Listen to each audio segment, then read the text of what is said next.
looking for Jesus to return when Jesus says himself, when I leave, you shall see me no more. Meaning he not coming back. So I don't understand why we sitting here waiting on him to come back and he not coming back. So I'm gonna put it like this, man. I'm gonna break it down. Jesus was 2,000 years too early. And he realized that at first he thought he was the one to bring in the kingdom. He thought he was the one to bring in the kingdom. He started talking about, I'm the way, I'm the light, and all this stuff. He was confident. He was going hard. I'm talking about, yeah, he was killing it. And he was getting it in, preaching, teaching, resurrecting, all that. So then performing all these miracles, right? But it was one miracle that he did that made him realize that he was too early.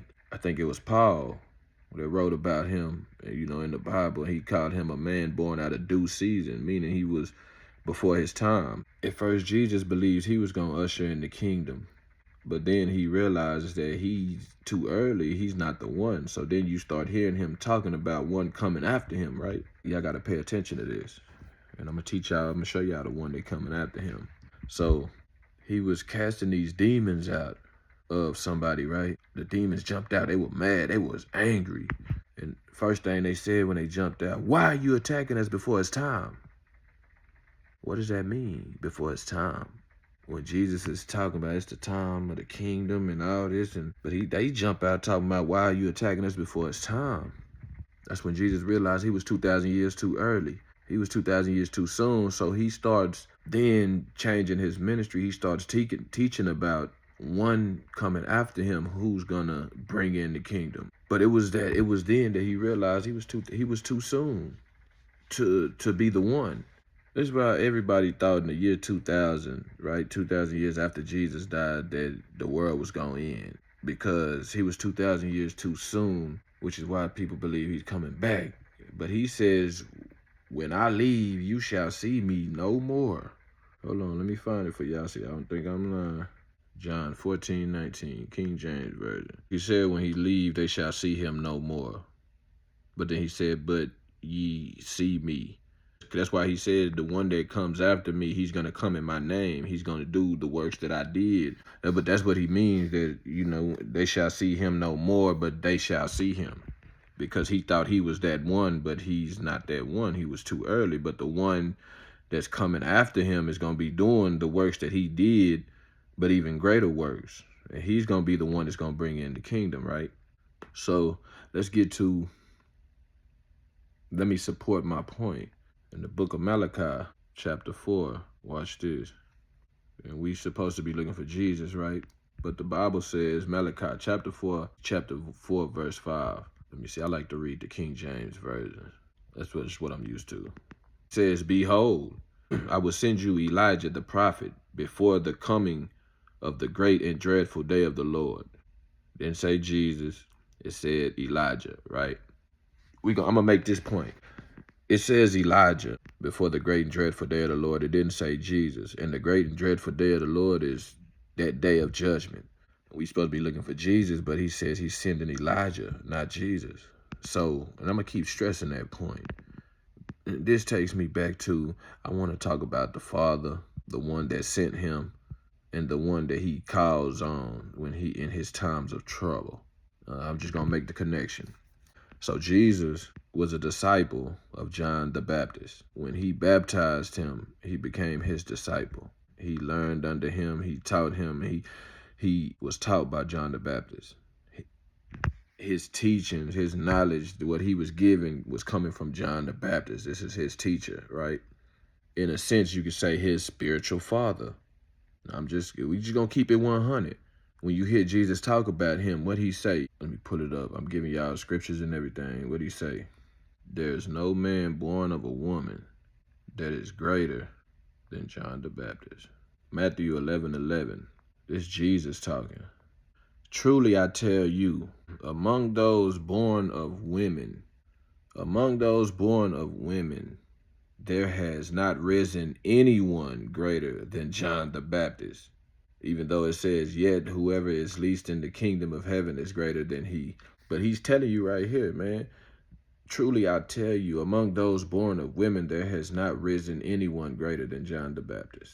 This is the part that confuses people when John the Baptist was asked by the Pharisees, was he Elijah? He said no. But let's see who his student says he is. Let's see what the Bible say.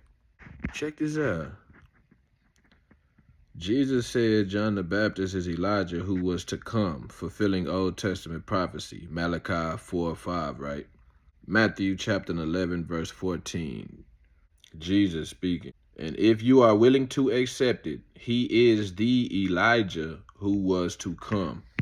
This is what Jesus saying about John the Baptist. Malachi chapter 4, verse 5. Behold, before the great and dreadful day of the Lord, I will send my prophet Elijah. Right? So, Jesus, after we're going to jump back to when he realized he was 2,000 years too soon, he starts talking about somebody coming after him, right? He tells them, he says, I'm going to start with the transfiguration. So when Jesus goes up to the mountain, right, and he has this meeting with Elijah and Moses, he comes down, his face glowing. He tells them, tell no man what you have seen, right? So they say, so why then does the preachers of the law say that Elijah must come first? And Jesus said, I tell you the truth, Elijah will come. The transfiguration. After 6 days, Jesus taketh Peter, James, and John, his brother, and bringeth them up into a high mountain apart, and was transfigured before them, and his face did shine as the sun, and his raiment was white as the light. And behold, there appeared unto them Moses and Elijah. Oh, Moses and Elijah was talking with him, right? Then answered Peter and said unto Jesus, Lord, it is good for us to be here. If thou wilt, let us make here 3 tabernacles, one for thee, one for Moses, and one for Elijah, right? While he yet spake, behold, a bright cloud overshadowed them, and behold, a voice out of the cloud, which said, This is my beloved Son, in whom I am well pleased. Hear ye him, right? And when the disciples heard it, they fell on their face and were afraid, and were sore afraid. And Jesus came and touched them and said, Arise and be not afraid, right? And when they had lifted their eyes, they saw no man save Jesus only. And as they came down from the mountain, Jesus charged them, saying, Tell the vision to no man, until the Son of Man be risen again from the dead, right? First of all, Jesus ain't dead. Who's dead? Or they say they thought that was dead. John the Baptist, right? He got his head cut off. See, people think they talking about Jesus, but he realized he was the wrong one. So then he say, tell the vision to no man until the Son of Man be risen again from the dead. And his disciples asked him, saying, Why then say the scribes that Elijah must come first? And Jesus answered and said unto them, Elijah truly shall first come and restore all things. But I say unto you that Elijah is come already, and they knew him not, but have done unto him whatsoever they listed. Then the disciples understood that he spake unto them of John the Baptist. So we getting somewhere, right? John the Baptist. This is Jesus talking about Elijah, and he's saying that Elijah came, but nobody recognized him, right? But he's saying Elijah is going to come. Let me see where I want to go next with this. Let's talk about Jesus. He said, John 16:7. Nevertheless, I tell you the truth. It is expedient for you that I go away. For if I go not away, the Comforter will not come unto you. But he said, but if I depart, I will send him unto you.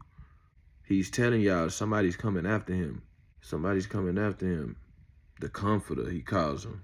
So then let's go back. When I say Elijah or John the Baptist was Jesus' teacher, that was his spiritual teacher, his spiritual father.